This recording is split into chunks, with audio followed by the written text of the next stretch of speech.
Yes, fantastic. You guys ready over there? I mean, we've been waiting 207 years for this. We're ready to go, right? Yeah? Ladies and gentlemen, good afternoon. Welcome to Sacramento Darwin Day. Yeah!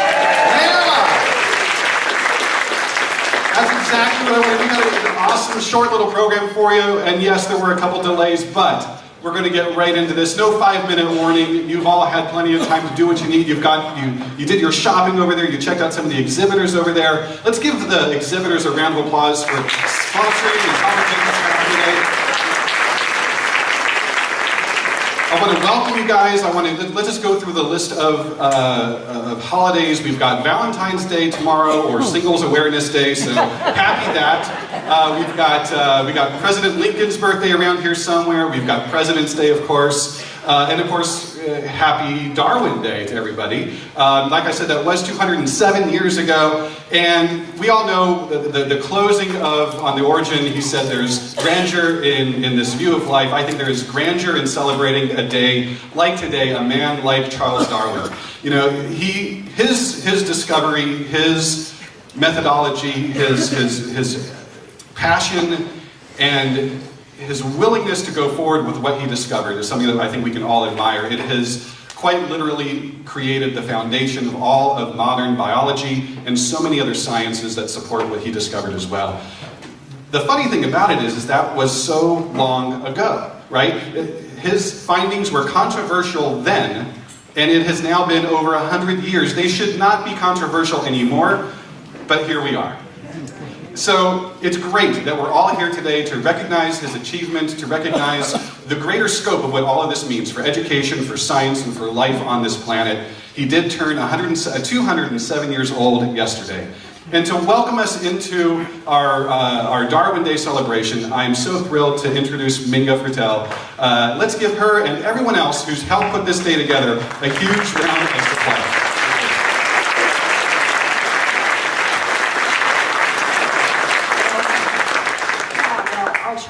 Mine's written down. Anyway, I want to welcome all of you. You notice from my outfit that I thought there might be snow today. So thank you for coming out on this freakily warm winter day to this Darwin Birthday Gala. And I'm extending this welcome on behalf of the organizing committee. And they're all volunteers, and if you have a program, I hope, and you will see the names listed there. But I wanted to tell you who we are. We are science enthusiasts. We like science, and we want to toast it on behalf of all. It's for the benefit of all humanity. And there are local celebrations, as many of you know, in so many other parts of the world. They do open the museums for free for a special day, or they have lectures, they have sermons in churches, film showings, parties, and the idea is to annually commemorate this day and to remind your politicians that it would be nice if they would commemorate this day. This week has been a lot of emotional upheaval. Right now in the news is that Justice Scalia has passed away, which may be news to some of you. No, please. Hello. And it's been emotional for some of us because of one of the most noted evolutionary biologists in the world, Richard Dawkins, had a minor stroke, but he's back online with a video saying, okay, I'm back, you know. So that's good. Really, for those who appreciate science, the big deal this week has been the news that rolled in, or shall I say, chirped in, if you will, because there's lots of news stories now that reflect what Albert Einstein proposed way back when he was alive. And we're delighted that old Albert is getting quite a bit of contemporary press, along with his general theory of relativity. But what we're here, as David said, is celebrating the 207th anniversary of somebody who made a big splash in his day. And although it was not a popular splash at the time, and it still continues with some people not to be very popular, Darwin's Shake-Up, the revolutionary publication of his The Origin of species. It was a singular sort of event, and one that has greater immediate import for education of our citizenry about how nature works right here at home on planet Earth. Darwin's natural selection idea, the daring idea, has effect on our lives in so many fields of science all across the world. And it's deemed by many scientists as the most, capital The, most powerful scientific theory that's ever been developed. So here we are celebrating a scientific giant, and it's at this event, what we do is we welcome people of every stripe, who, particularly educators, because we like to defend science and sound science in the schools, and sound science in the media, I might say. And do we ever need that kind of understanding today? Seriously, with all that's going on with climate change and so quickly gaining on us, and there are lawmakers who still deny the science of it. We need a citizenry with a grasp of science, and that's the strongest defense we would have against the unsettling future on this planet. So I'm going to name a few names now, and they're mentioned in your program. I'm going to let them stand one at a time so you can eyeball them, but don't clap until I finish. They can stand when they hear themselves mentioned, and then you guys can save your applause for that. On the organizing committee, who plans this event, there's my co-chair, Deborah Smith, and the treasurer, Brenda Silva, Ruth Rizos, over there, Bill Potts, Ray Howard, and Ken Nahigian, and we all serve in varied capacities, because I can't say what they exactly do. You wouldn't want to listen to all that, but it's very, very extensive. But besides us, though, we have also assistants in putting the event together from other science enthusiasts who volunteered. We didn't drag them in, they volunteered for these roles.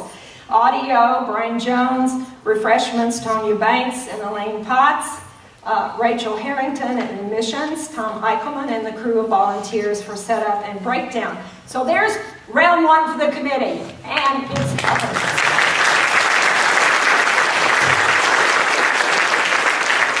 here's round two. Save your applause till the end. Let's acknowledge the year's co-sponsors, beginning with the Humanist Association of the Greater Sacramento area.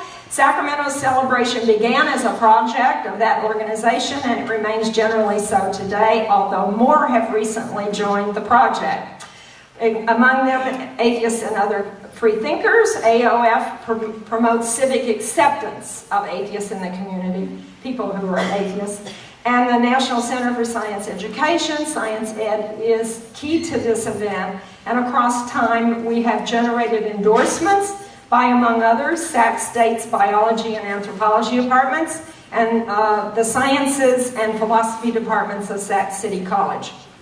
Besides those ongoing college-level departmental endorsements, there are several nonprofit groups involved as well. There's our regular outreach tablers, which come year after year to support this event and acquaint you with what they do. So be sure to visit their tables at the close of the program to learn more about them. They help pay for the space and the refreshments. There's Camp Quest. That's the summer camp program that has as one of its main goals that they want to turn on children to science. Americans United for Separation of Church and State, along with the NCSE, National Center for Science Ed, they have been at the forefront in valiant efforts to keep sound science afloat, keep it afloat in a contentious political atmosphere, and we are very grateful for their support. We're happy to welcome additional exhibitors this year. The Mountain Lion Foundation is here for the first time, and their website is your portal to information about mountain lions and their habitat.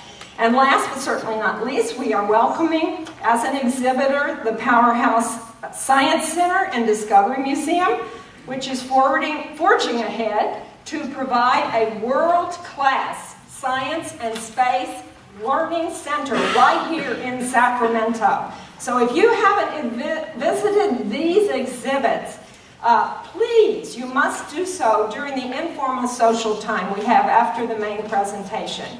Okay, let's clap for those folks.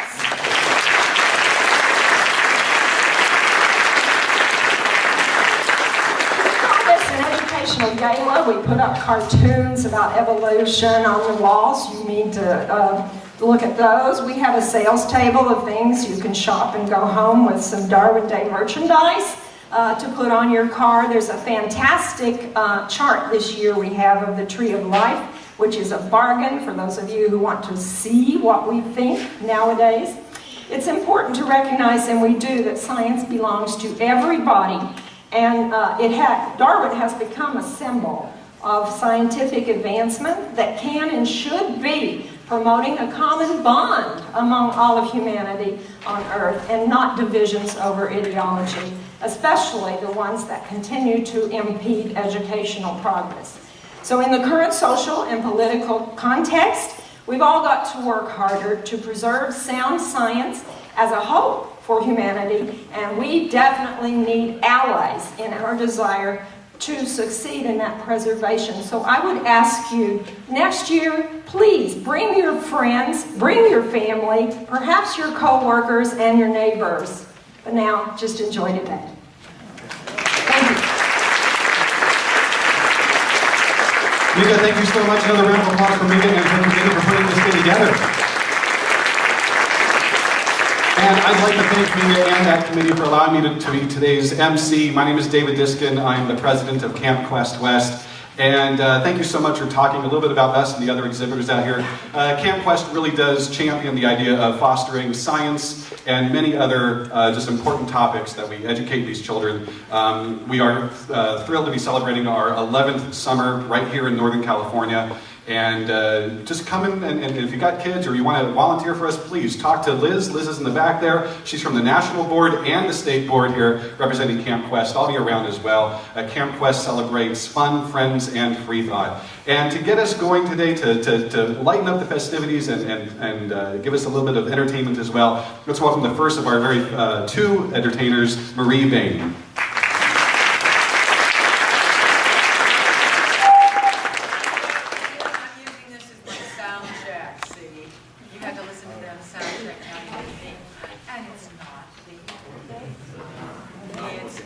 I probably could be heard anyway. Is that it? Are we getting there now? Very cool. Let the experiment begin. Whenever you're ready, sir.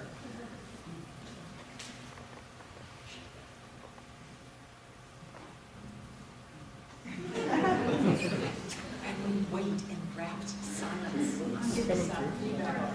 I'm not even saying it.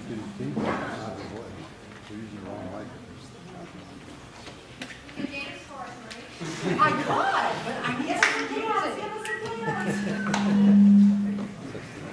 Maybe we can swap the mics to the one that was working. Oh, it's the right way. different mic. I'm not even doing anything if things give me feedback.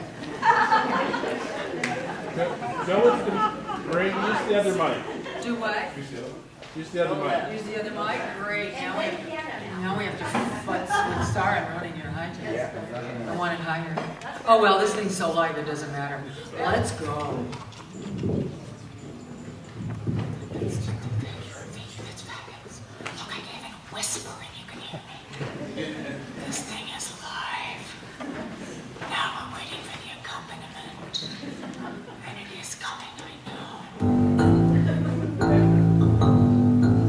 Wow. That's loud.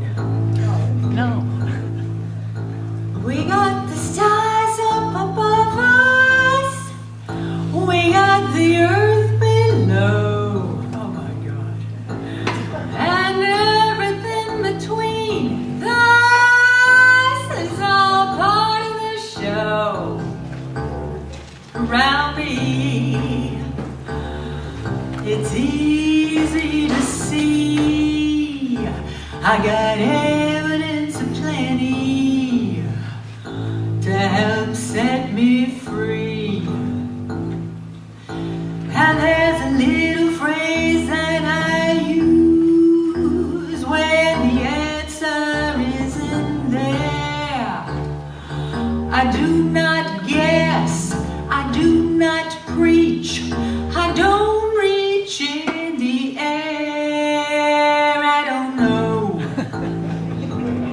answer is clear, I don't know. Admit it right here, I don't know. There's nothing to fear, I don't know. Oh dear, I don't know, I don't know, I don't know, I don't know, that's the truth. We got marvels all around us, we got marvels below. There are questions without answers, there's nothing to show. I got things all around me that fill me with awe, living with some mystery is not a fatal flaw. So there's a little phrase that I use when the answer isn't there. I do not guess, I do not preach, I don't reach in the air, I don't know. It isn't a shame, I don't know. There's no one to blame, I don't know. Excuses are lame, I don't know. Oh, it isn't a game, I don't know, I don't know, I don't know, I don't know, that's the truth. I don't know, it isn't a sin, I don't know. I know where I've been, I don't know. There's nothing doing, I don't know. I'll say it again, I don't know, I don't know, I don't know, I don't know, that's the truth. Oh, I don't know, I don't know, I don't know, I don't know, that's the truth. Yeah.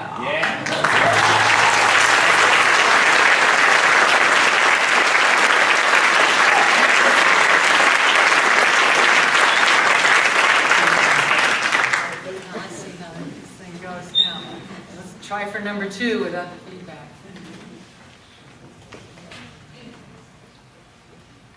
Go.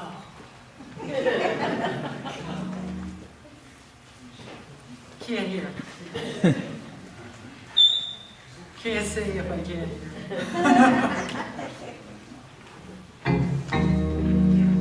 There is a place that I know. There is a place spinning round in space, base of our birth. It's called the Earth.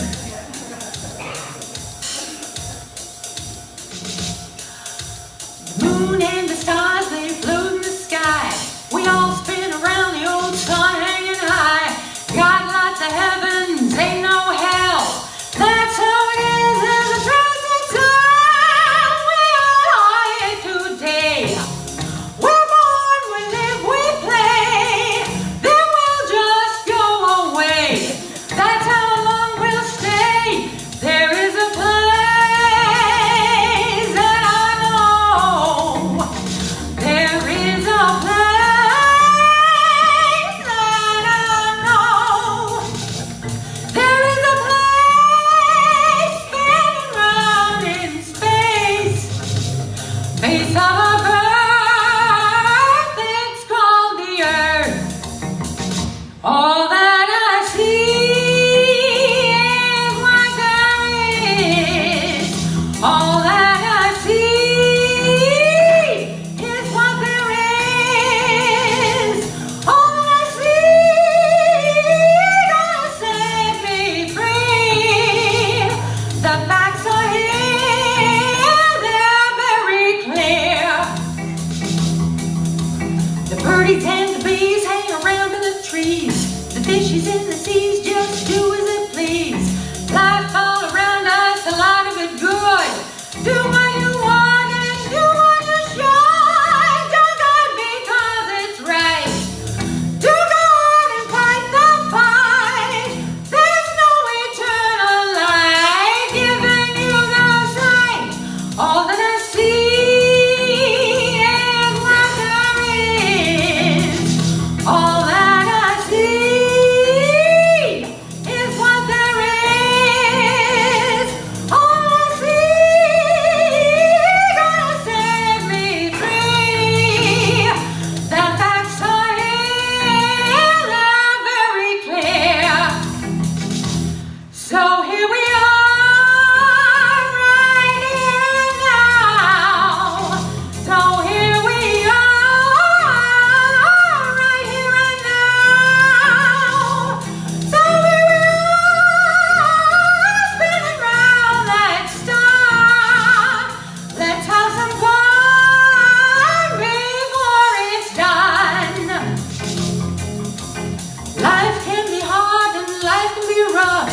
Things can be awful and things can be tough. Reach for your neighbor, give you a hand. Life may be hard, but it's so grand. We'll be the ones who call. We'll be there when you fall. We're here for one and all. Let's just have a ball.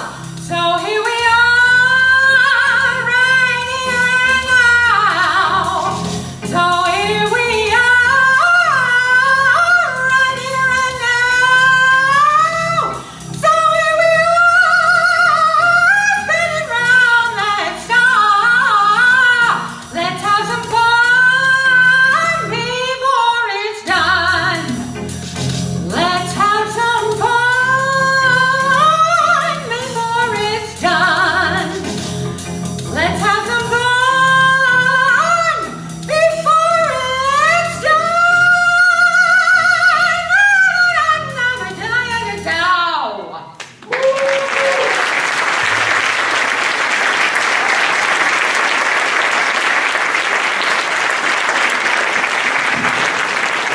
Ladies and gentlemen, Marie Bain, that was wonderful. Thank you so much.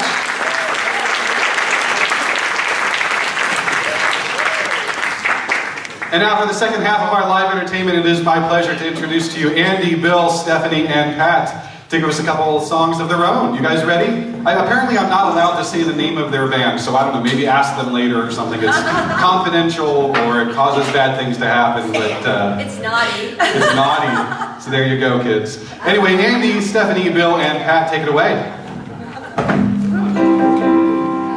Okay, I wrote this song for Darwin Day a few years ago anyway. But what I did for today is I repurposed the song with the new tune. You will recognize the tune, but you may not know the words. Ready?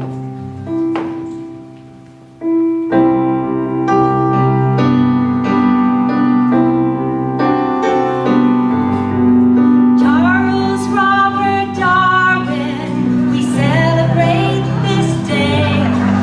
He wrote the words that changed our views in a most exciting way. Origin of species, the descent of man, a naturalist, a geologist, and a beetle collecting fan. Read the books of knowledge, take what they can give. Science helps us understand the world in which we live. Testing out new theories, reaching for the stars. Science put a man in space and a rover up on Mars. Look what we've discovered.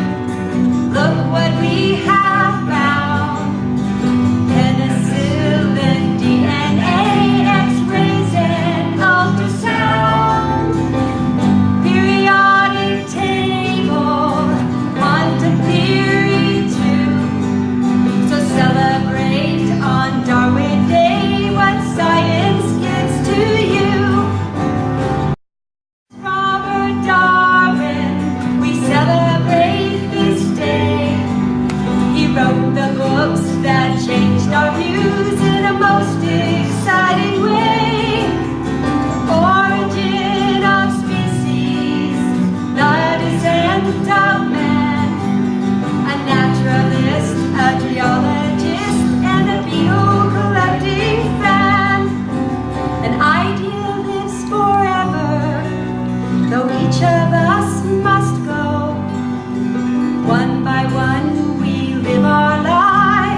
You recognize this one? We've done it here before. Charlie by Chumbawamba.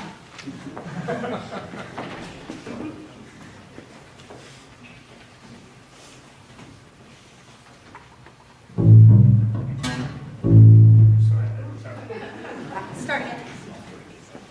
One, two, three.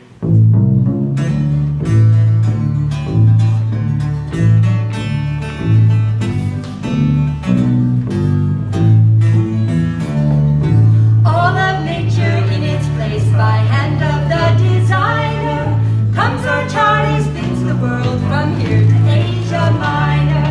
In between the platypus and perfect Aphrodite, Charlie come with opposing thumb to question the Almighty. Over the river and over the sea, through holy storm and thunder, steer a course for a brave new world of common sense and wonder.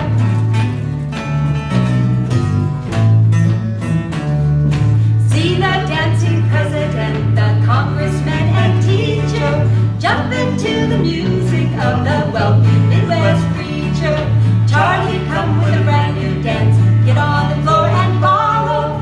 Find yourself a partner and we'll swing into tomorrow. Over the river and over the sea, through holy storm and thunder, steer a course for a brave new world of common sense and wonder.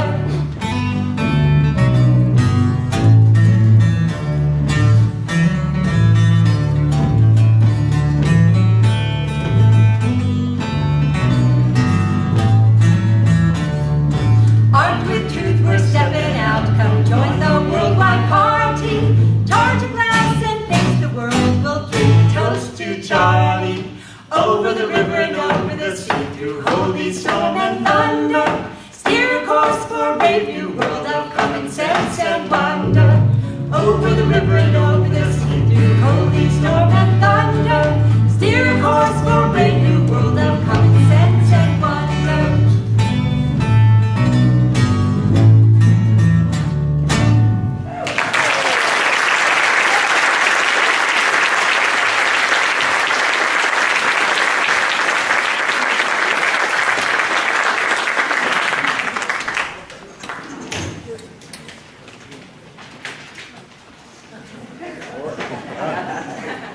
One more round of applause for our entertainers today. Thank you so much. We're going to take just 2 minutes to clear out the stage there. You guys will have an unobstructed view of the slides behind you. So stay in your seats unless you absolutely have to. If you do have to, head over to the booth over there, buy one of those awesome Darwin mugs or some of the other stuff, or check on the exhibitor. But really, just 2 minutes, won't take very long at all, and then we'll get right going with our main speaker today. Thank you.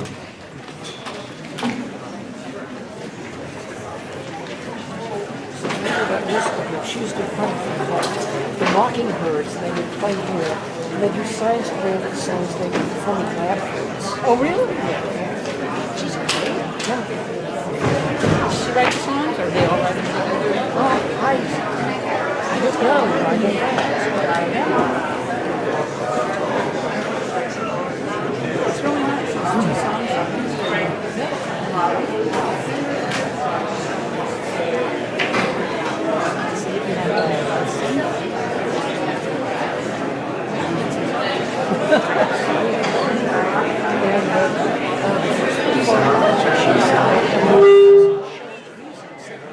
Oh, she did. Which I didn't actually do.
What's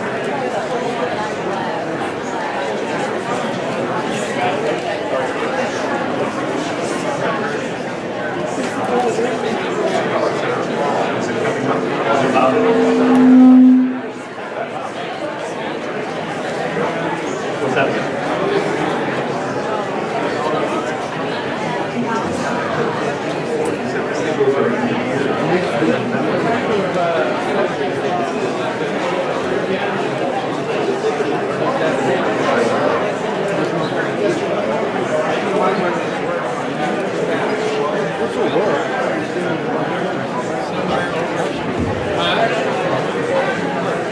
You see? Wasn't he supposed to be using the head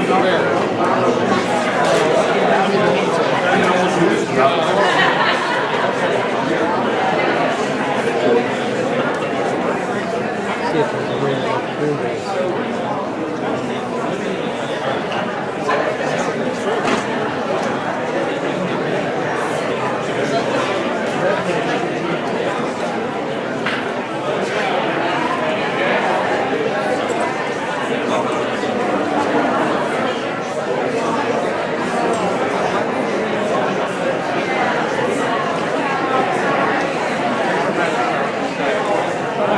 Very cool person.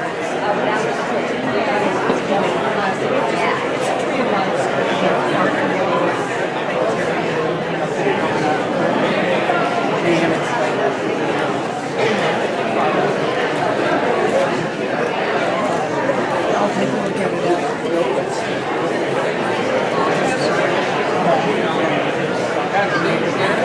I mean, it's kind of thing I love.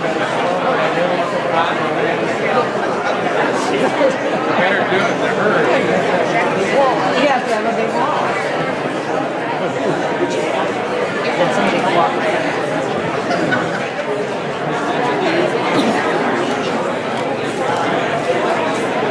I got pictures of it.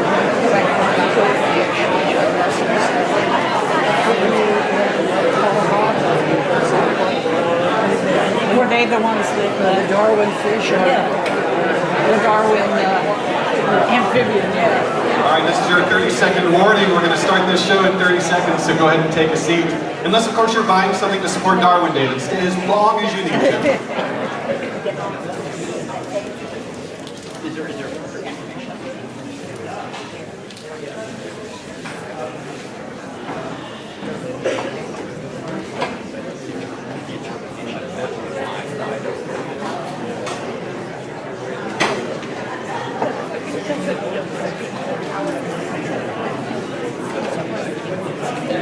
Sense of how many people there are.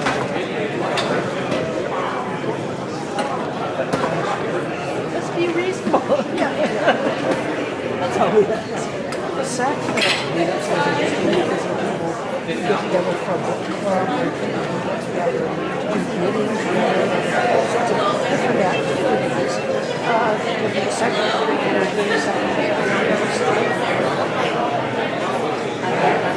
well, that's what I was wondering when I went to that.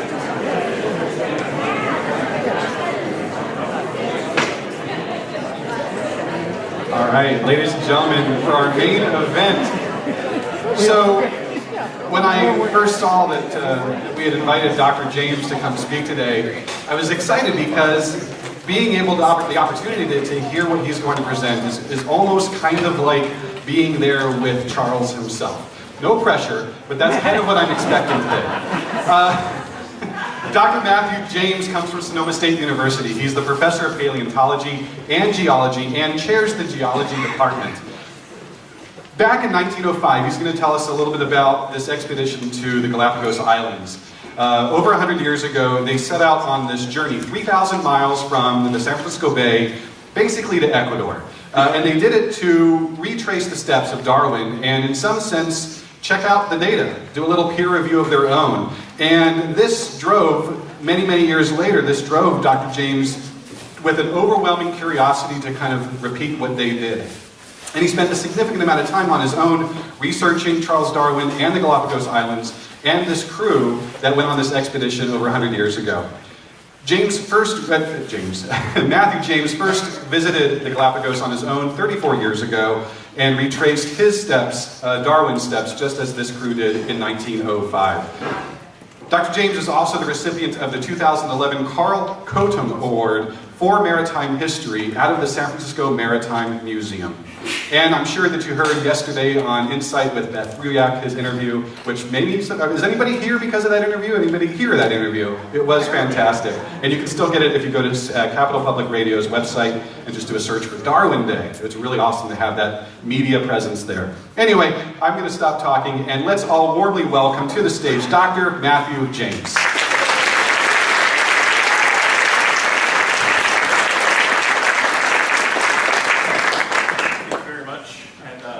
The microphone is working, and the microphone is mainly for the recording. Otherwise, I could do this without the microphone, or so I'm told.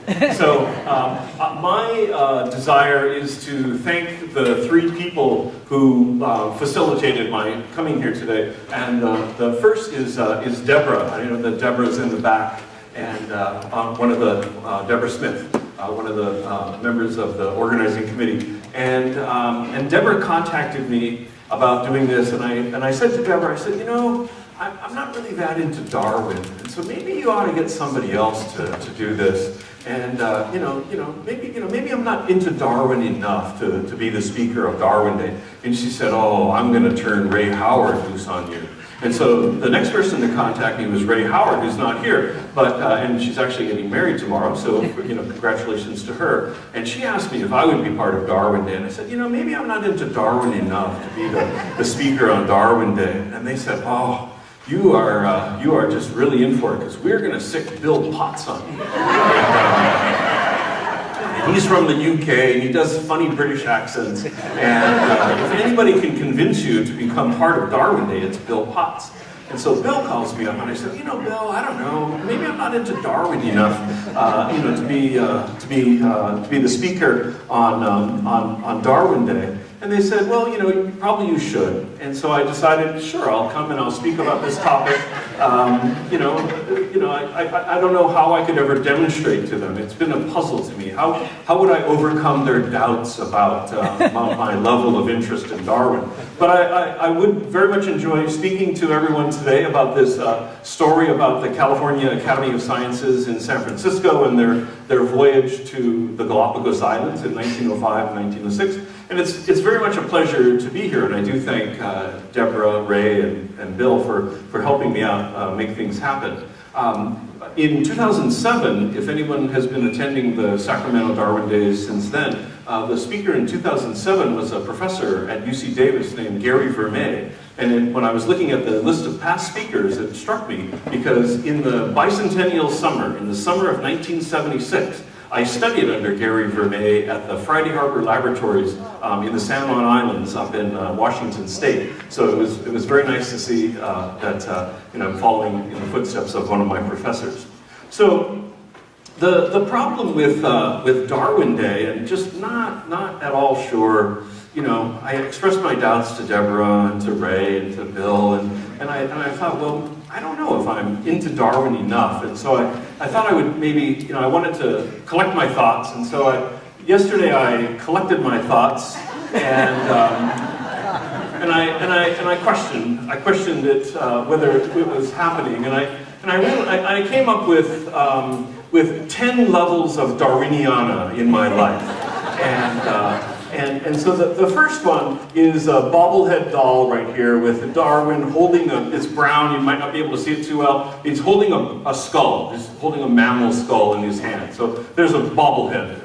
And then the next one is a DVD, a biography of Darwin, that's part of a course I teach on Darwin and the Galapagos Islands. So, had that at my disposal. Then the next one is this rock right here, which is a trilobite. And the trilobite is from the Cambrian area, region of time. And Darwin collected Cambrian trilobites with a professor named Adam Sedgwick in the summer before he went on the Beagle voyage. And then later Adam Sedgwick named the Cambrian based on that fieldwork with Darwin. And then I have a plush toy, a Darwin plush toy, given to me by one of my daughters. And then a book, a biography of Darwin. Again, part of my writing, part of my learning about Darwin. Then I have a model of a ship, which is a bit of a stand-in representation of HMS Beagle that sits in my office, so I can occasionally look over and look at an old model of a tall ship.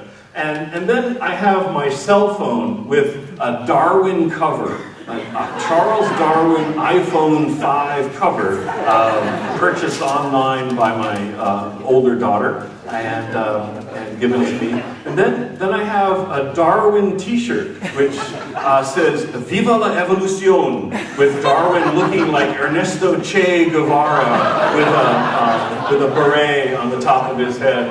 And then in Darwin's right hand over here, he has a skull, and in my right hand, I am holding a mammal skull. And I don't know. Do you see what I did there at all? Do you see that going on there? And then there is Darwin Hall, which is the building that I work in, and so I have worked in Darwin Hall for 30 years now on the campus of Sonoma State University, and so at all of those levels. And then after this went up online, people kept writing to me saying, well, what about? So I think it's probably, instead of 10 levels of Darwiniana, it's probably up to like 14 or 16 by now of things that I could have included in here. So again, thank you to Deborah for contacting me, and also we should express our great gratitude to Ray, and then also, of course, Bill Potts. So thank you very much.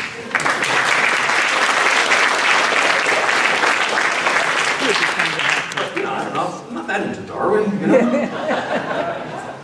So this book is one of the places where my work started. This is a book that was published in 1964 in this series, the Life Nature Library. And there were a series of books, the ocean, the rainforest, the desert, sort of geographic topics and also conceptual topics. So this one about evolution was certainly one that was part of this series. Many of you may know this series that has a copyright of 1964. And lo and behold, it turns out that this cover photo was taken by a fellow named Bob Bowman. So of course at the time it meant nothing to me. I didn't really know who that was. But later, Bob Bowman came to be my friend and my colleague and my mentor in Galapagos topics. So Bowman has rightly been described as the dean of Galapagos science. And so this book that I've just recently moved to an advanced state of external review with Oxford University Press, I have dedicated to Bob Bowman. And so the topic of evolution is always one that it's even something that came up on the radio interview yesterday about this conflict between science and religion.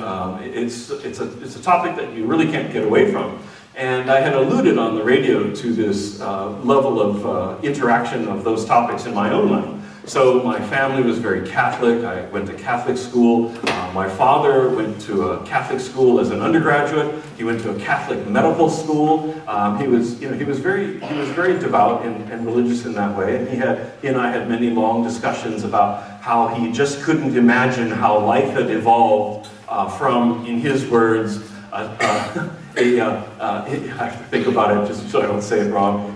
He says, I don't see how life could have evolved from a compost heap in a cesspool to what we have today. That was his phrase, and so I always liked that, sort of very visual. Because in Hawaii, where we were living, a lot of houses have cesspools, not something that you always see around here. So it's just a pit that's in the backyard.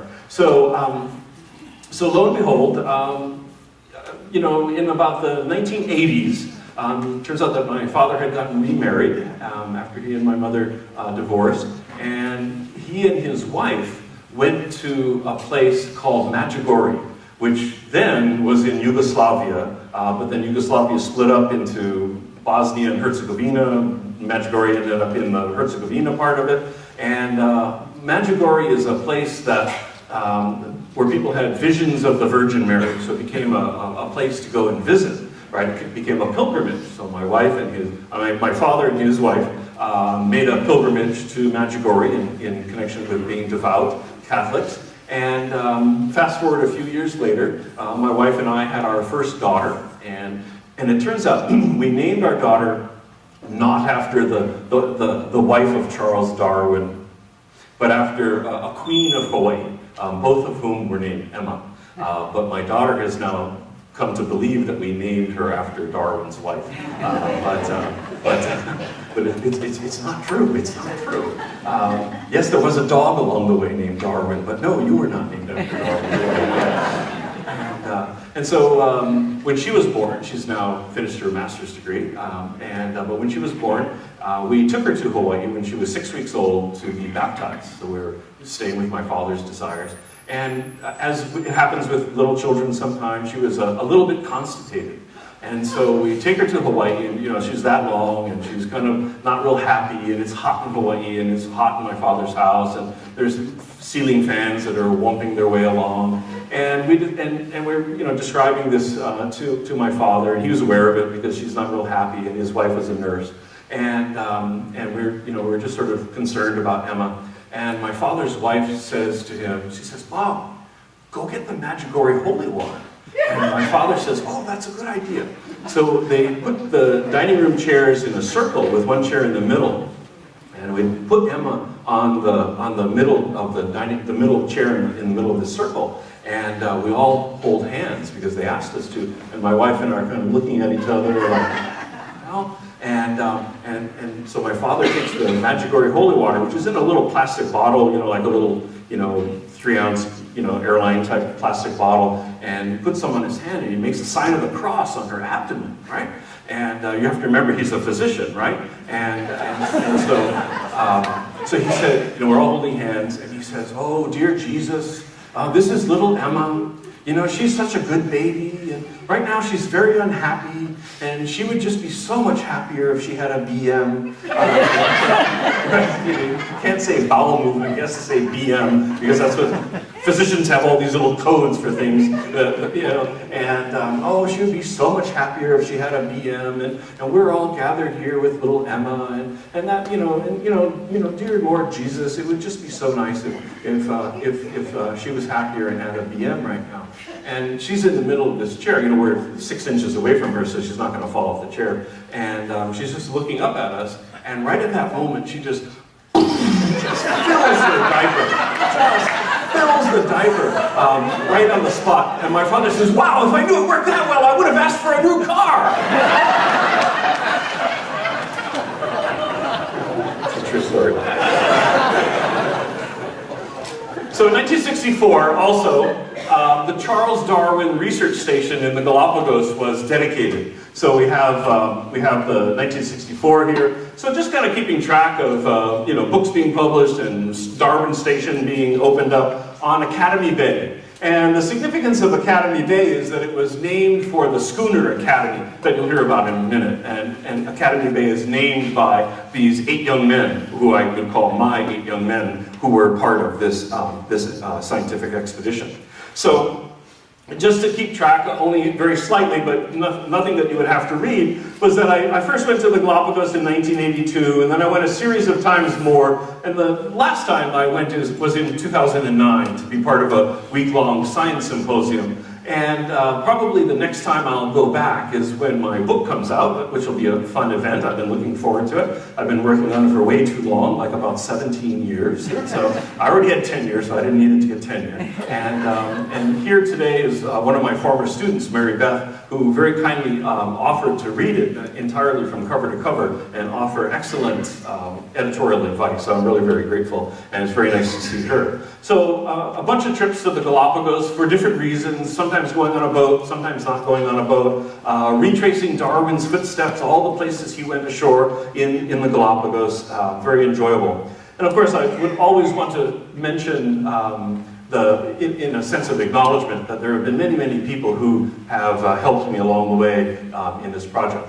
So this expedition to the Galapagos was the brainchild of this man. He was an ornithologist. He studied birds. Leverett Mills Loomis, his specialty was seabirds, what would have been called in the past the tube noses, the tubinaries, but today has the less desirable name, but taxonomically necessary, the Procellariformes. So this is the petrels and the shearwaters, and arguably the most famous would be the albatross, as a very, very large bird. So he worked at the California Academy of Sciences for a number of years, and the expedition was the way that he wanted to get new specimens. But he wasn't particularly in favor of evolution either. He might have been either neutral or negative on evolution, but he really wanted to get specimens to study.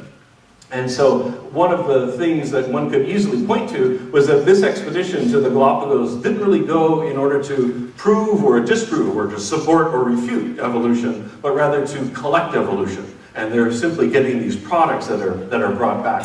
Those end up very much vindicating Darwin years later.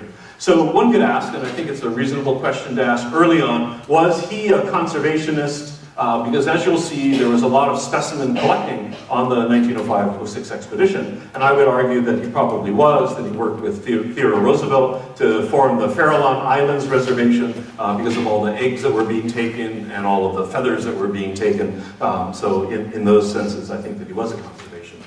So his stated goals, which would be able, it was very easy to trace these in the newspapers of the time, that was that they were going to the Galapagos to collect giant tortoises, which they believed, perhaps for good reason, to be fast disappearing. And they wanted to stop that, at least to secure specimens for science. They also wanted to get these seabirds for Loomis's personal research.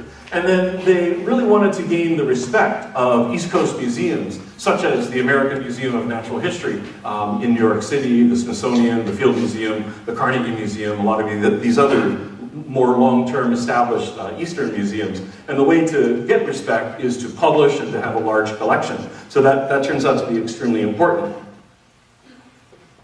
But there really wasn't this explicit connection to Darwin. They really weren't, as I say, trying to support or refute. They were sent out largely to collect evolution, and that they very much did.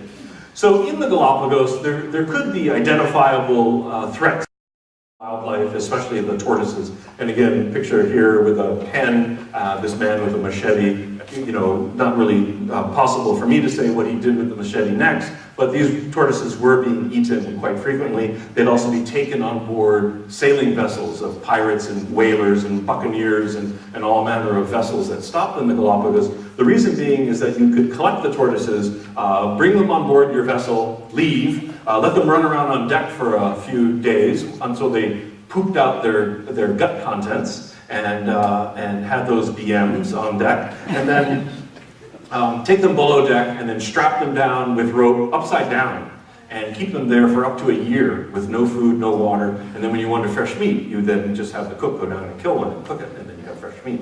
So these tortoises were taken in many, many, many tens of thousands, perhaps multiple hundreds of thousands over the years. And mostly they took the relatively small ones, which turned out to be the females. So they're removing females from the population in favor of leaving behind these, big, huge, massive males. Not such a good idea for reproduction.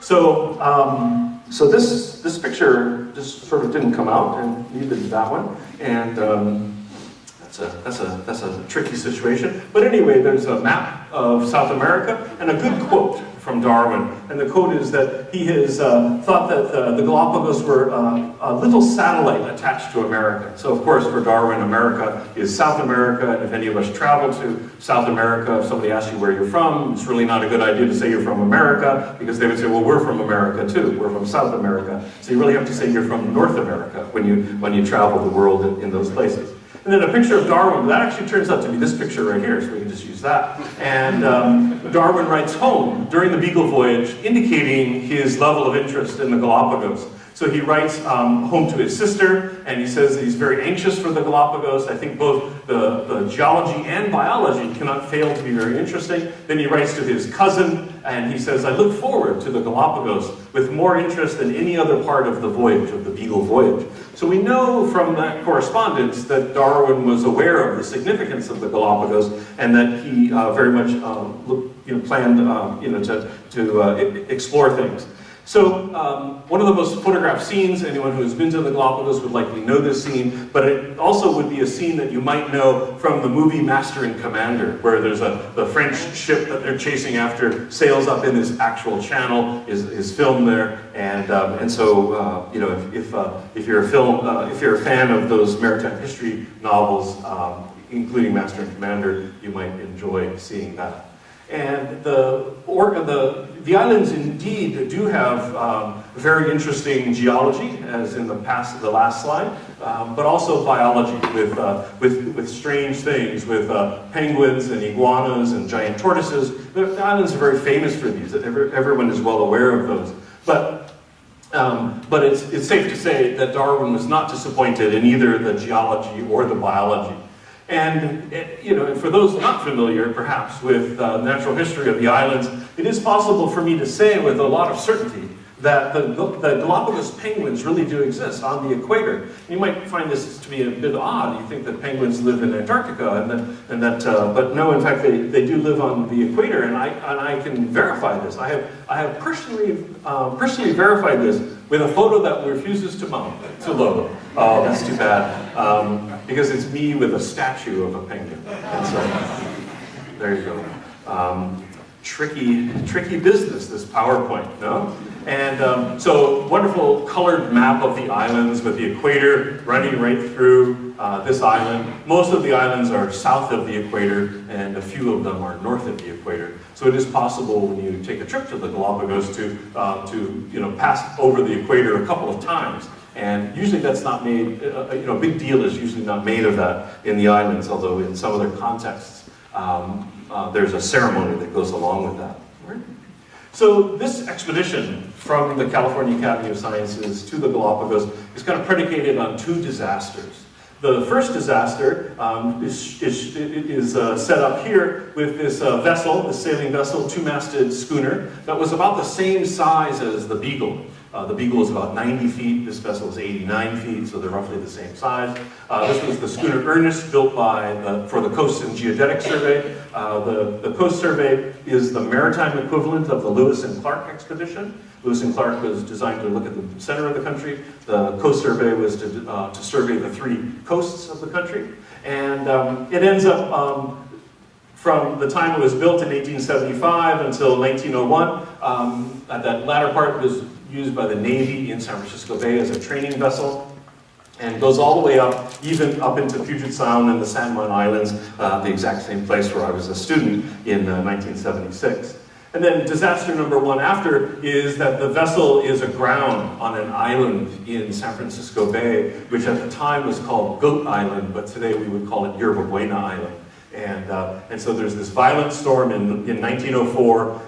The ship is thrown up high on the shore like a beached whale, and it takes 2 weeks until the tides change. The tides are driven by the moon, and so the tides will change in 2 weeks. The tides were then high enough again so they could refloat the vessel, and it was damaged slightly. So Theodore Roosevelt signs the final bill of sale to the Cal Academy for $1,000.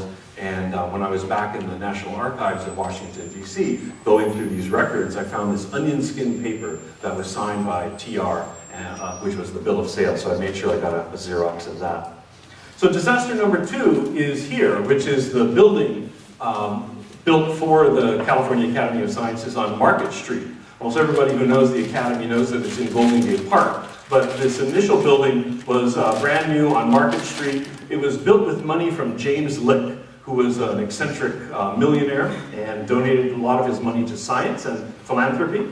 So they were desirous of getting bigger collections to publish, to gather that status of the East Coast museums.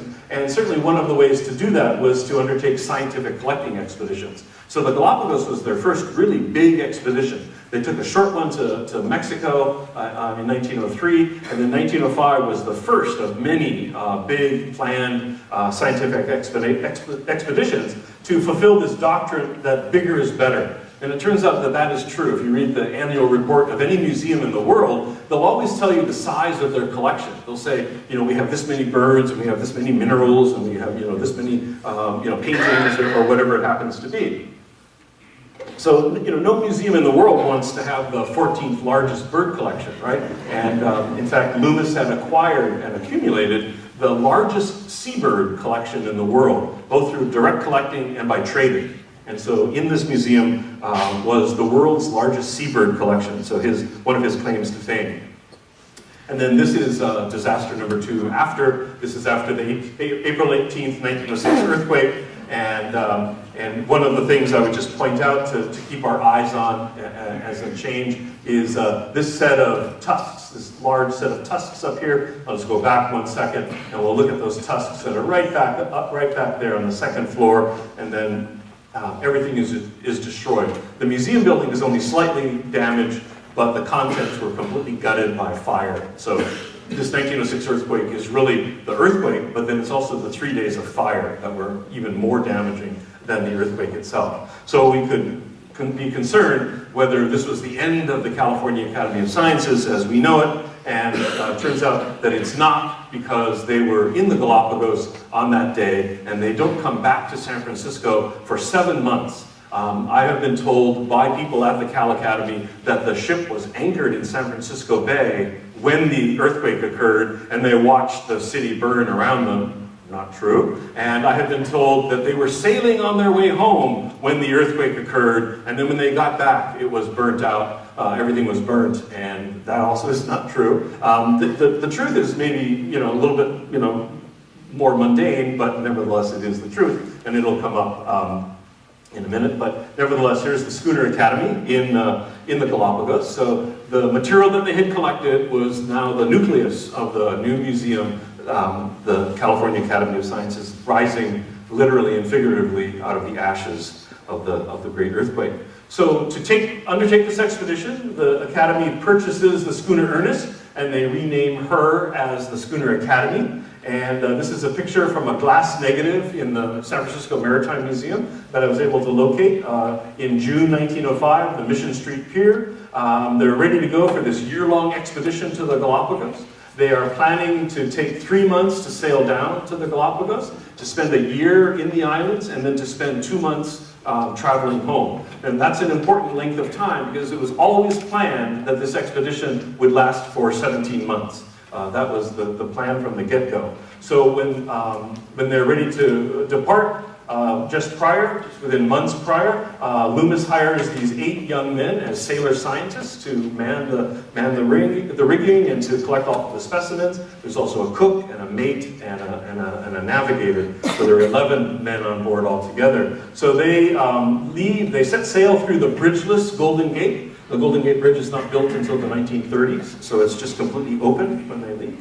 And so on to the Galapagos, southward bound. And so one of the things I want to say is just to give you my assumptions, right? My working premise for this talk is that everything you know about the Galapagos comes from the 1905-06 expedition, and I said, oh, that exaggerated, but only slightly for dramatic effect. But it's actually more true than you might think. There's so many things that you might read about in books, there's so many things that you might see on a natural history documentary that were either from this expedition or first witnessed during this expedition. Things like tool use in one of Darwin's finches and things like that. And even the entire concept of Darwin's finches comes from this expedition. So that is actually a little bit true. So if I were to look at this wonderful glass negative in the Maritime Museum with the schooner all ready to go, they were completely outfitted and ready to depart the harbor, and they were then rammed by a tugboat. And they talk about getting stove in by a whale, right? Well, they got stove in by a tugboat. Then they had to repair the vessel, and then they left after that. So if we were to take a look at the various contexts of the 1905-06 expedition, because when one wants to write in the history of science and history of anything, it's always good to put things in context. Certainly, this expedition fits into the history of the Galapagos. It's one of several. It fits into the legacy of Darwin. Darwin was there in 1835. They go there in 1905. They go 70 years later. It's part of the history of the California Academy of Sciences. It's a crucial part of their history.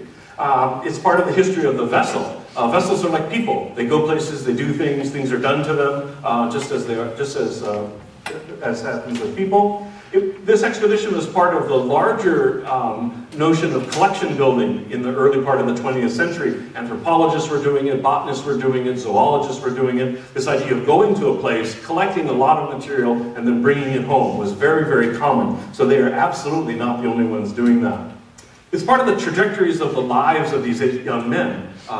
For each of them, I have read everything that they ever wrote, their correspondence, looked at their photographs. I send away for their death certificates. I meet with their family members, and so I really get to know them. I really have gotten to know them in a very intimate way. And for many of them, in their obituaries, it mentions that they were part of this expedition. So it indicates how important this was for their lives.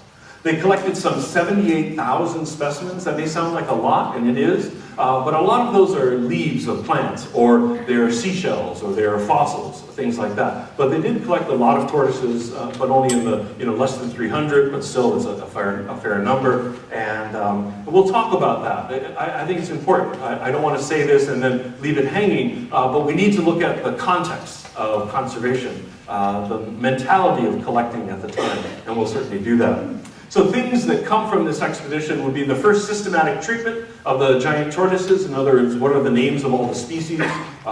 There really weren't enough specimens all in one place to do that until after this expedition. They did collect the one and only tortoise from one of the islands in the archipelago. So none had been seen there before, none has been seen there since. This one specimen may have been just a rogue individual dropped off by a sailor hoping to establish a population. No one really knows, but certainly if there had been some in the past, this last one was not going to live for long. That last one was certainly not going to reproduce. So, and then the first documentation of tool use in the woodpecker finch, one of the 13 or so odd species of Darwin's finches. And so we could also ask, that if anyone was interested in Darwin, if anyone was a Darwin scholar, it's reasonable to ask, I think, why did Darwin go on the Beagle? And why was it Darwin in the first place, right? I mean, why did he go on the Beagle? And why that time, 1831 to 1836, for this 5-year circumnavigation of the globe by Darwin? And it turns out that the answer, you need look no further than suicide, kidnapping, and pedophilia in order to answer this question. And this may come as a surprise, but there were 3 Beagle voyages, one in 1826. The Darwin voyage is the middle one, then there's another one in 1837. They were all surveying expeditions for the Royal Navy. And on the first Beagle voyage, the captain of the Beagle committed suicide. He shot himself. And a person named Robert Fitzroy became the captain. And he ended up returning to England with 4 captive Fuegian Indians, natives, residents of the islands. A person named Boat Memory, who died just as they got to England. A young woman, Fuegia Basket, who was maybe she's 11 years old or something like that. It's not really clear. They don't really keep track of birthdays in our same sense. A person named Jemmy Button, who was in his 20s, intelligent, friendly, amicable. And then a man, Yorkminster, who was maybe around 30 years old. And so these are the Fuegians who are brought back. They're brought back because the Beagle has a longboat stolen. Longboat would be a big rowboat that might take men to row, big heavy boat, 25 feet long, some of these long boats. And they looked for this longboat for like 6 weeks and they couldn't find it. So they thought that if they took some hostages, that the relatives of the hostages would come and ask for their family members back, and then they could get the boat back that way. This was the same thing that happened to Captain Cook in Kealakekua Bay when Captain Cook was killed. But no one came for the hostages, and so they decided to transform this into a kind of a manifest destiny experiment, where Fitzroy would take them back to England, teach them English, clean them up, and show the superiority of the English ways. Well, it turns out that Fitzroy finagles the second Beagle voyage to return the Fuegians to South America, or as my father would say, to get the Fuegians the goddamn hell out of London, because there was a fear that a reaction to the news that the sweet child, Fuegia Basket, who was adored by so many when she was on display, as they were all on display, was having sex with a hulking, unreformable savage, who turns out to be York Minster, at this school north of London, that this would be catastrophic, that this would cause Fitzroy's naval career to run aground. And so he wanted to avoid that, and so he takes them back to their homeland in Tierra del Fuego. And so that is a real problem. And so a lot of this comes from this biography of Fitzroy by Peter Nichols, so I've communicated with him about that. And it turns out that, just as a point of reference, of fact, that there are 4 suicides that are tangentially associated with the 1905-06 expedition, but none directly. So the first one is that Fitzroy's uncle, Robert Stewart, the second Marquess of Londonderry, Lord Castlereagh, had committed suicide in 1822 with a penknife. And it was because of that Fitzroy knew that suicide ran in his family, that there was a propensity to it. Then, of course, there's Pringle Stokes, the first Beagle voyage captain, who uses a gun in 1828. And so I won't forget, I've included Fitzroy, who does in fact kill himself in 1865 with a straight razor. And then a person from the California Academy of Sciences who doesn't go on the expedition, but who writes about the giant tortoises, John Vandenberg. So Fitzroy, because he knows what happened to Pringle Stokes, because he knows what happened to his uncle, he decides to take Darwin on the Beagle voyage as a kind of a mental health committee, someone to talk to, have his meals with, someone who's not in the Navy, and that in fact is the role of Darwin. So we're off to the Galapagos. We can of course think about Darwin, certainly today, yesterday, appropriate days to think about that. Darwin visited for just about 5 weeks in 1835, and then the schooner Academy comes by 7 years later, and he visited 4 islands in the course of his journey there, but the Cal Academy collectors spend a year and a day in the islands, and they go to all the islands, large and small, and they go to many of the islands multiple times to look at them in different seasons, to collect organisms that they had missed the first time, that kind of a thing. So the 1905-06 expedition is designed to be a very thorough expedition. It is really in Darwin's footsteps, but it's even to do things that Darwin was never able to do because Darwin was tagging along with the Royal Navy, and he couldn't necessarily just go ashore and do everything he wanted to do. So one of these enduring myths about Darwin and the Galapagos involves Darwin's finches. And there's a long and good story about how Darwin actually didn't get it right with the finches. He collected specimens and lumped them together in a canvas bag and didn't keep track of which island they were from. And sort of ironically, it's the specimens collected by Fitzroy that do allow us to know which island they came from. And so the way that these birds, Darwin's finches, became literally a textbook example. It's in every high school biology textbook, every college biology textbook, and has been the topic of research by my colleague Frank Sulloway on the Berkeley campus, who's written about this extensively. And it turns out no matter where you look, you don't have to search very far on the interwebs to find pictures of Darwin's finches. And there's often a kind of a tree. Either there's a literal tree, and you can see that literal tree here, and you can see it again here. That's repeated over and over again. Or you have a kind of a mathematical tree showing how things are related either way. But this notion of Darwin's finches is one that is known to every educated person today, and it turns out that it stems from the 1905-06 expedition. It is the specimens they collected, some 3,500 specimens of Darwin's finches, that then led the book to be written about these birds by David Lack, who came and worked on them for 3 months in San Francisco.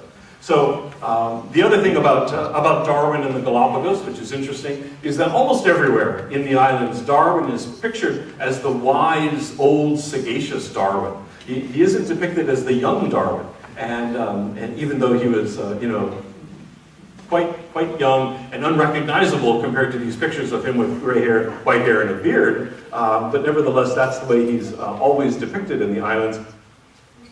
So I undertook a little expedition one day to just take as many pictures of of signs for whatever business or whatever that I could. So whether it's the shop for the National Park Service, or for a tourist company, or even the one with Darwin with the beret looking like Che Guevara, all these different ways that he's depicted. So you kind of have to choose, whether you're going to do it one way or another. It's kind of like the young Elvis and the old Elvis. I don't know what your preference is on that. And so one of the things that attracted me first to this project was the schooner itself. Having grown up in Hawaii, where I went to school from kindergarten through college, and I only came over here to the big island across the sea to go to graduate school. We worked on boats, we owned boats, we sailed them, we flipped them upside down, we did all kinds of strange things. And for me to have an opportunity to write about a vessel was one that I enjoyed tremendously. So this vessel was made of composite construction, part iron, the rest of it was wood, had no engine. They had to sail in a traditional way on this expedition. They had just a sextant, a chronometer, and dead reckoning to figure out where they were. No medical facilities, and they brought along a lot of canned salmon from Alaska as their staple. But then they ate things along the way. And there's, of course, the men themselves, the 8 young men and the crew members. So one of the crew members is this fellow sitting on this coil of line, and then the other crew member is this fellow right here, who's the mate. And all of the rest of them are the 8 young men. And one of the really nice things about this is the next quote, which is rather poignant. And I'll show it to you. And this quote actually comes from a television show that was on the A&E channel that's about Shackleton's trip to Antarctica. But in that television show, there's a scene where Shackleton's men assemble on the deck of his boat, and a photographer with a wooden tripod and a wooden camera sets up and tells the men, Shackleton's men, these words. He says, they're standing here like this, and the camera's here.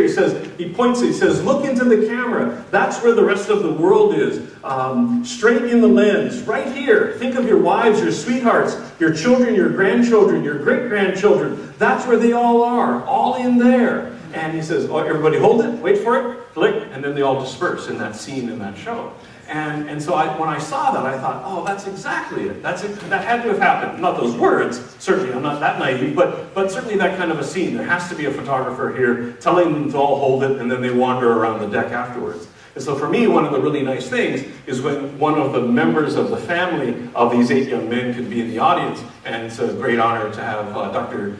Gib Parsons here, who's the head of allergy studies at UC Davis Med Center, who is a relative of this man right here, of Rollo Beck. So this statement actually is true sometimes at that level, that the relative is looking into the picture. So that's pretty cool.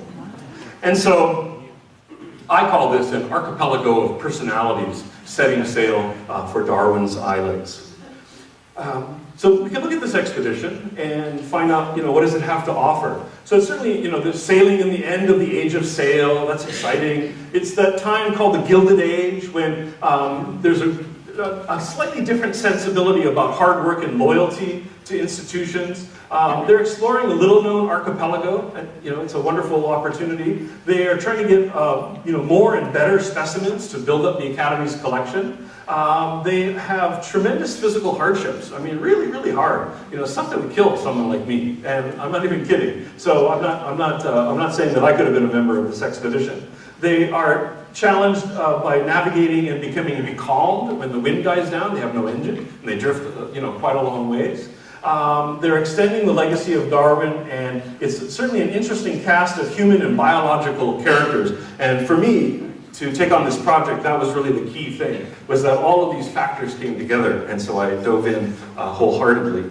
And so each of the 8 young men had their own specialty, their own taxonomic specialty, or in other words, whether they were a bird person or a reptile person or plants or fossils or things like that. And this fellow is a fellow who was a student at Stanford University, so he's all ready to do paleontology and collect modern shells. When I went to the Galapagos in 1982, we were walking in his footsteps. Literally, we were going to the places that he went so that we could collect fossils a second time and duplicate his work. I always like to keep track of events that are occurring at the time, and our time is a little bit short here, so I won't go through it too much, but events that would have been discussed over coffee, one of the most interesting ones was when the Academy is sailing south to the Galapagos. A ship comes north that has the Sundance Kid and his wife taking a break from bank robbing in South America, and they literally passed.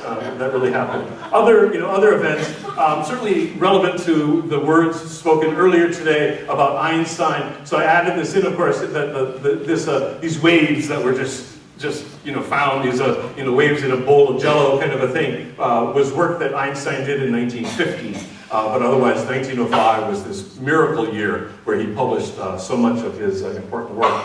And then, of course, world goes on and life happens. It's always interesting to keep track of people who were born in 1905 and other events at the time. So always of interest. But it's nice to just kind of know what was going on. So the schooner Ernest is outfitted and ready to go, leaving San Francisco, and they invite all their parents on board.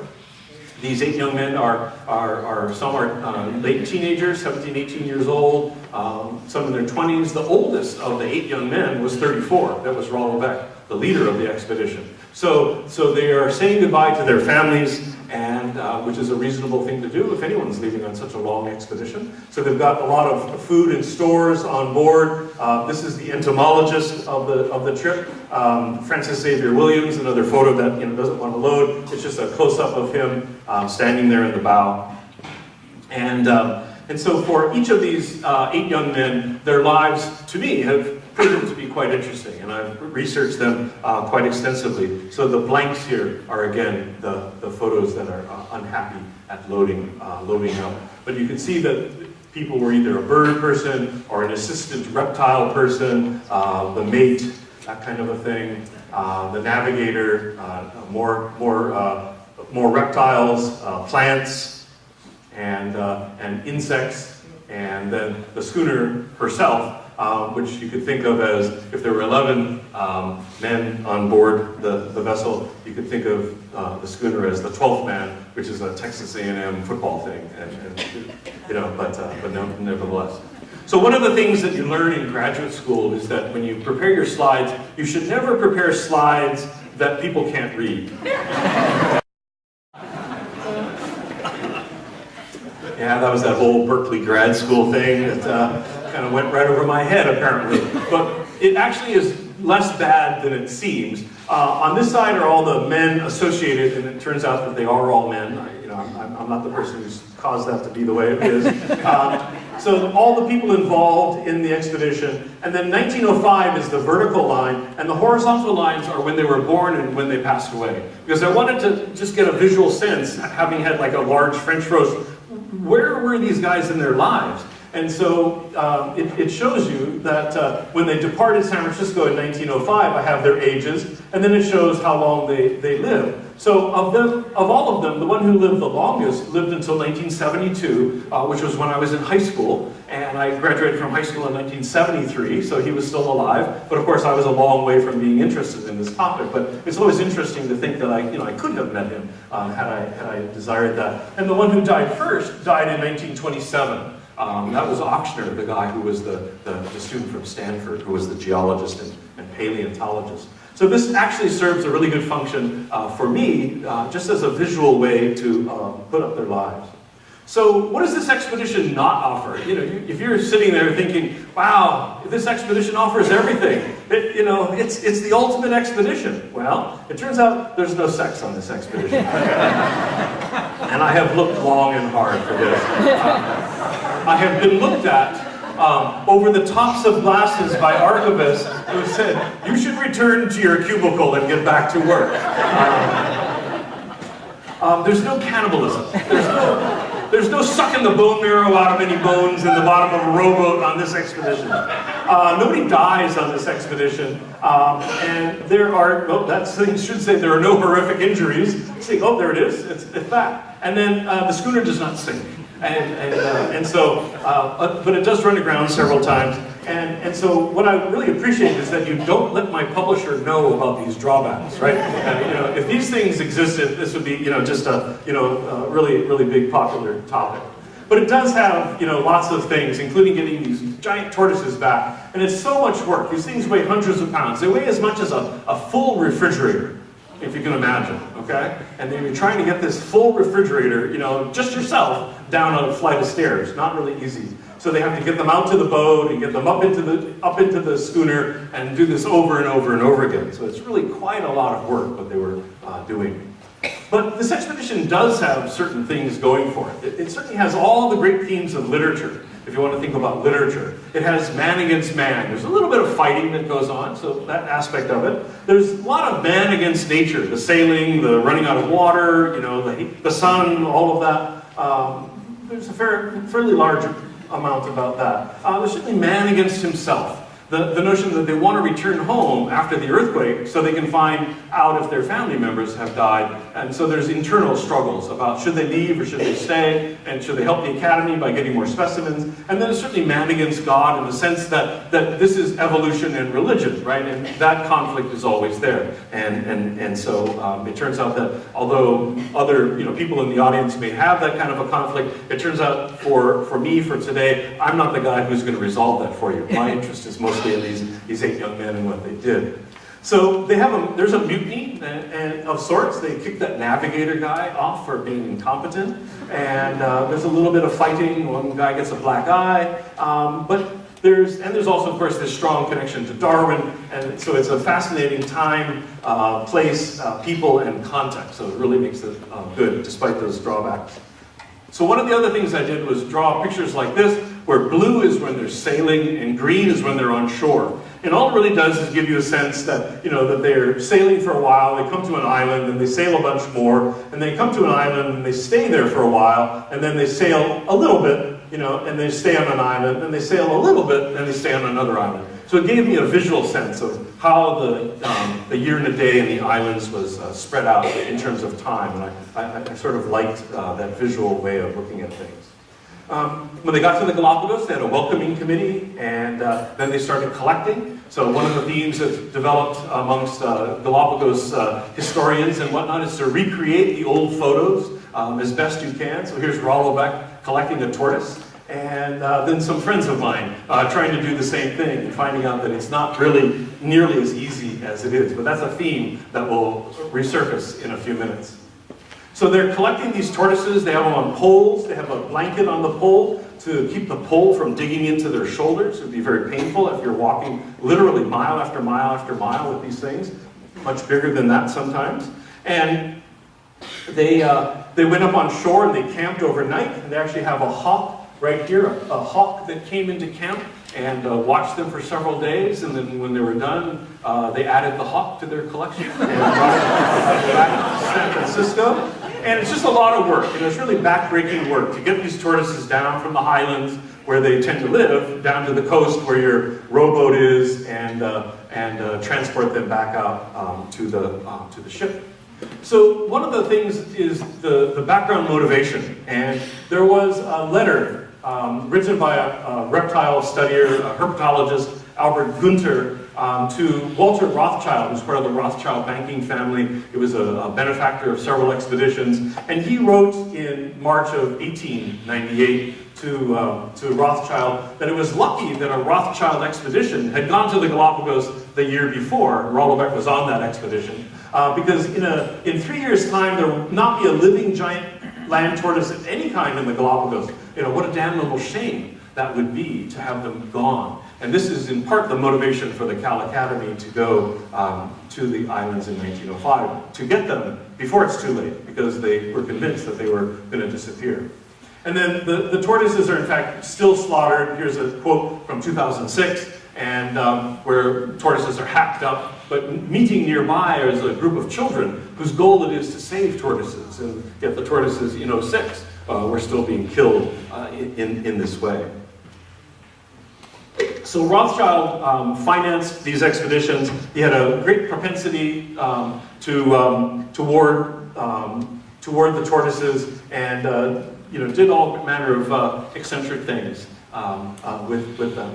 But a photo taken by Rollo Beck in that 1898 expedition was pictures like this, showing the tortoises that had been killed in the islands and then their flesh rendered for oil, much the way that the flesh of whales is rendered for oil on a whaling vessel. So this is the part of this, the basis for this sad prophecy that when Günther is writing to Rothschild. So the tortoises are, in fact, huge. You can look at the volume of this tortoise, and you can look at the volume, mass of this guy's body. The tortoise is way heavier than this guy, and even some of the pictures that I show, not to exaggerate it, but just that it takes a lot of work to skin a tortoise. If you're going to take out all of its innards, it takes sometimes 5 hours, 8 hours to skin one tortoise. It's really, really a lot of work. So I emphasize that. We can talk about this notion of conservation, and we can look at what was said by this fellow, who is the most prominent ornithologist of his time. Elliot Cowes was his name, and he recommended that anyone who's a bird watcher, that they should collect all you can get, maybe 50 or 100 of all but the most abundant species, because you can get those later. But the recommended way to get them was, of course, with a shotgun for the average weekend birder. Today, you worry about getting a good pair of binoculars, looking at the magnification and the exit pupil and the field of view and the coating, all those things that go into purchasing binoculars or a spotting scope. But back then, the recommendation was spend as much as you can for a good shotgun, because it will be your best friend in the field, unlike binoculars today. So he thinks that, with few exceptions, all birds are abundant enough that you can't really diminish their numbers, and it's not a problem. And therefore, it's okay to shoot 50 or 100 so that you can learn how to identify them. And that's how you identify them. There are no guidebooks, right? And there are no good, cheap binoculars back then.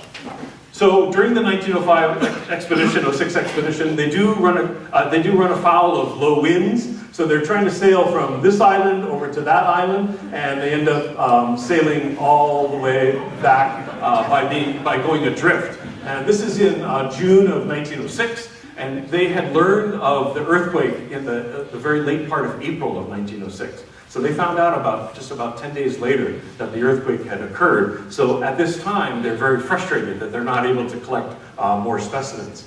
More sailing and more going ashore, as you can see. And then events of 1906, of course. And again, there are lots of events, but we really don't have too much time to look at those. But nevertheless, very prominent would be the 1906 earthquake in San Francisco. Very dominant. At the end, we can look at people who were born, people who passed away, and then other scientific events at the time. So the California Academy of Sciences, with this money they got from James Lick, from the bequest of James Lick, built this wonderful building on Market Street between 4th and 5th. And they had an office building in the front that was space rented out to doctors and dentists and lawyers and accountants and people like that. And then they had a museum in the back that you could visit. Well, it turns out that, of course, the 1906 earthquake comes along and destroys so much of the city, but also the fire destroys its fair share, even more so. And one of the things that happens is that they run out of water to fight the fire. There's a long, sad story about this.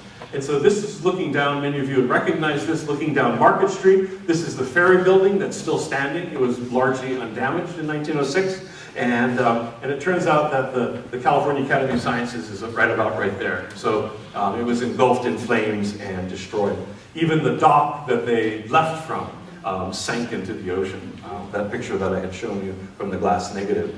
They understand that they are the Academy now, that what they collect will help the Academy to rebuild. So they know the significance of their work while they're still doing it, and they kind of redouble their efforts so they can get enough good material to bring back home. All right? This is where I went to visit the ship that brought the news to them in 1906. And again, they sailed around a little bit, and then they sailed home non-stop for 2 months to get back to San Francisco. And I have enjoyed following the trajectories of these men's lives after the expedition and looking at what happened to them. This fellow named Auctioner, certainly Rollo Beck, who's the leader of the expedition, Gifford, who is present at Ishi's autopsy, if you know who Ishi, the last of the Yahi Indians. Hunter goes on to become the head of the Hunters. Other people go on to do other things, and life goes on. Slevin becomes the big-time herpetologist at the Academy. Stewart goes on to become a botanist, as he was on the trip, and F.X. Williams even lived in Hawaii, probably when I was a little kid living there.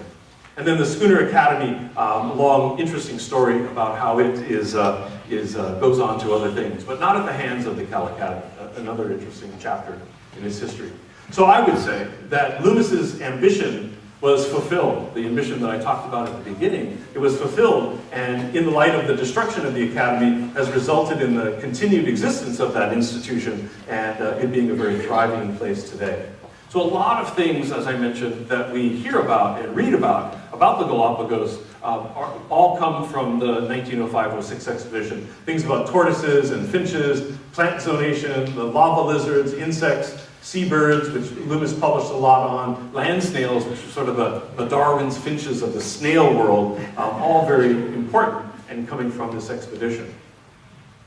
So I put up a sign at a place where people put up signs to honor vessels, and I even found that they had written in the sand back in 1905. It was remarkable. It's phenomenal how it was still there when I put it in. So 2 notes of irony to finish on. One was that they were always planning to go for 17 months, as I said, and had they gone when they wanted to, which is actually in 1904, they would have come back, put all the specimens into the Market Street Museum, and then it would have been destroyed. But they couldn't get a sailboat, they couldn't get a schooner, and they only got it when the schooner Ernest went ashore on the rocks in San Francisco Bay. And then the second irony is that when they get home, on the very last day, literally the very last night, which is Thanksgiving night, they almost run aground. And they almost lost everything because they ran out of wind again. So these 2 very interesting notes of irony about how this expedition could have turned out very differently, but didn't. So Rollo Beck, the leader of the expedition, shown filming a bird right here. And a quote from Darwin saying that the beagle was very important in his life, and certainly the voyage of the Schooner Academy was very important in Rollo Beck's life. It was very important in everyone else's life. And one can't get away from the recreating the old photos. So, I told you. And so you got Rollo Beck with a tripod, with a bag right here, and he's got his hobnail boots, and it's the picture that I call Rollo Beck is #1. And so I find the same place. And there's actually a bird right here. The guy holding this camera, I'm saying, make sure you get the bird. And he didn't get the bird. But I have my little bag, I have my tripod, and I have exactly the same place as Rollo Beck. So I did that. There was that. And then Rollo Beck, wonderful person, went on to do a lot of bird collecting for the rest of his life with his wife, Ida. And I have visited their grave down in San Jose at least twice now. And the new academy was built in Golden Gate Park so that it could be away from anything that would burn in the future. And when they replaced the library, they purchased some books from Europe, and those books went down on the Titanic. 1912, and there's correspondence saying, "Dear sir, your books went down on the Titanic. Would you like to place that order again?" And they did. And they came the second time, and they're still there. So the old academy was taken down, most of it, and the new academy has gone up. And so, I would say that the 1905-06 expedition made the California Academy of Sciences the center of gravity for specimen-based studies of taxonomy, the naming, and phylogeny, the evolutionary relationships of basically any Galapagos organisms, even to this day. And those tortoises that they collected are all well preserved and available for study, and all you need is a fingernail size clipping of tissue to do genetic analyses, and that has been a wonderful thing. So the image of Darwin endures in Galapagos. The Darwin is up at the pinnacle of this archway, Darwin with his finches, but see, it's always the old Darwin, and again, but that image persists in the islands. And a picture in Westminster Abbey that I took in 1982, the summer when I was a student at Oxford University studying Darwin's life and work. So for our hosts today, for Deborah and for Ray and for Bill, I guess I really am into Darwin. Thank you.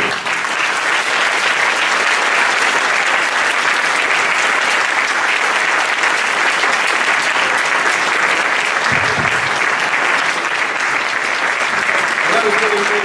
Doctor, thank you so much. We do have a little tiny bit of time for questions, and if you have one, why don't you come up here to the microphone so we can capture it. Does anyone here have a short question or two for the doctor? Yes. I don't have a question, but I want to tell you, your talk was the most fantastic I've ever heard. You never said, once, and I thank you, and thank you for this gift you gave us today. You concur. This is my Aunt Shirley. She came here. I paid her to fly out from New York City. Bill? Yeah, I was intrigued by something, in fact, long before you gave your talk. I was looking at that picture of the various well-qualified men posing, and I couldn't help noticing that they were wearing suits, which seems to be a rather strange way to set off on a voyage.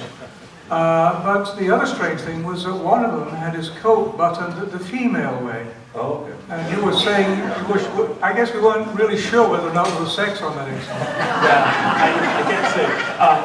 We were all given lab coats at the university, and they gave me the female version of the lab coat, and I couldn't button it. It's like really impossible to button it if you are used to the buttons being, your hands go, the buttons are weird. I changed it for the male version of the lab coat.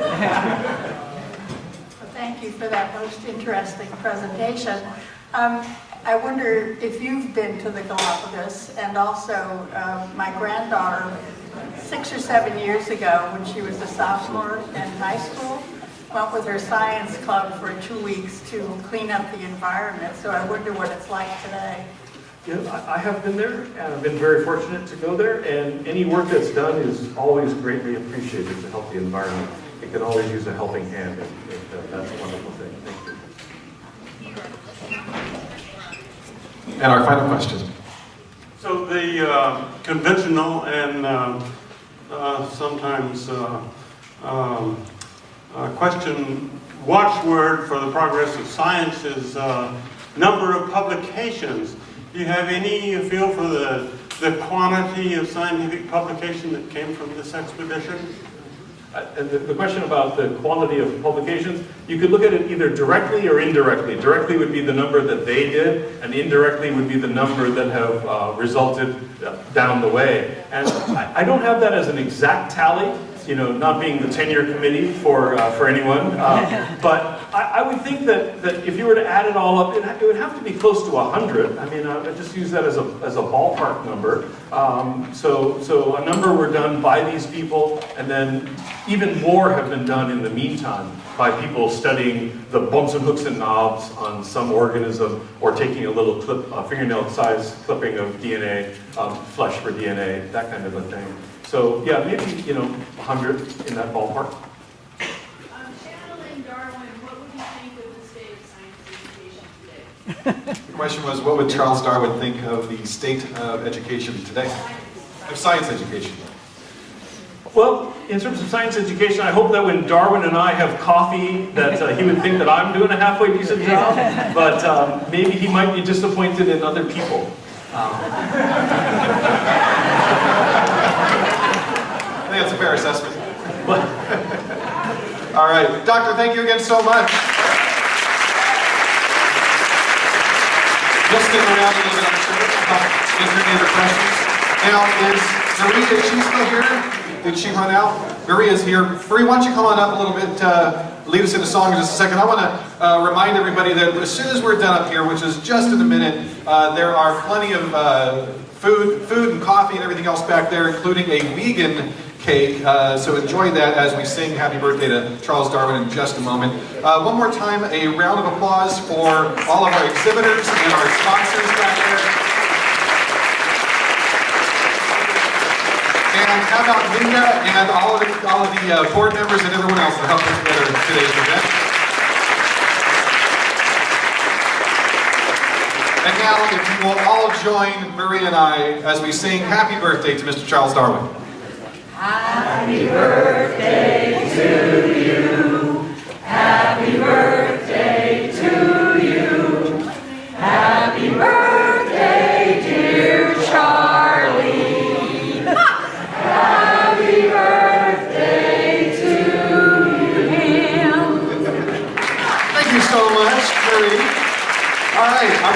guys all get some cake. Don't forget to visit the sponsors, clean up all the stuff that's for sale over there. Thank you all for coming, and I hope you join us again next Darwin Day. And if you can stick around a little later to help us clean up, please do so.